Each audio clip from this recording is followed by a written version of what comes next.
The suicide of chef and writer Anthony Bourdain at the age of 61 comes in the same week fashion designer Kate Spade took her own life. They're but two of the hundreds of Americans who kill themselves every week, year in, year out.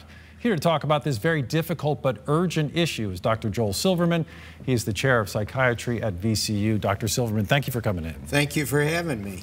What goes through your mind when you see a celebrity making the news in the case of a suicide, when you know there are hundreds of other cases that we just simply never hear about? Every life lost is a sad thing. But if a life lost brings to people's attention the things they can do to prevent suicide, then at least something good has come out of the tragedy. It used to be that we shied away from talking about suicide. And indeed, in the news business, we often don't report on suicides once we learn a situation has been a suicide. But if suicide is up 30% in the U.S. since 1999, that makes it an urgent health issue. We better be talking about it, because talking about it does not make people kill themselves. And talking about it to the people in your life who are depressed and distressed, you can save a life, and that's a valuable thing to do. And does it strike you that when you mention people that are depressed or maybe suffering from a mental health issue, those seem to be the sort of precursors to something that might lead to suicide? How do you interrupt that? How do you keep it from getting so dire? We always say, oh, I missed the signs. I had no idea. He really seemed like he had his life together.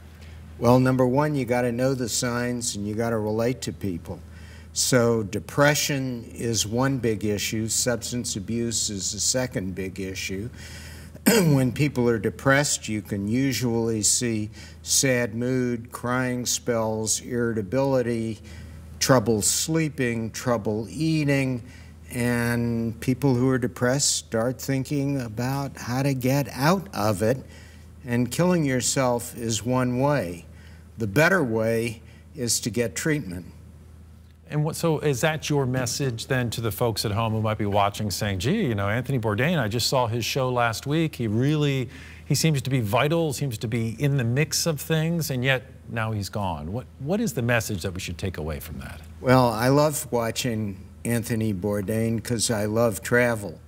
The message is some people can fake it. But if you know somebody and they're heading south, it's important to provide protection, to be with the person, to get weapons out of the environment, and to get people help. And in some cases, in most cases, we want people to come for help voluntarily. But in some cases, you got to call your local community mental health clinic and get people help whether they want it or not, because it's life-saving. I want to put up a number on the screen right now. If you know someone who might be thinking about suicide, or you yourself might be, please get this number down, 1-800-273-TALK. You could always text TALK to 741-741. Thanks again to Dr. Joel Silverman from VCU, the chair of the psychiatry department.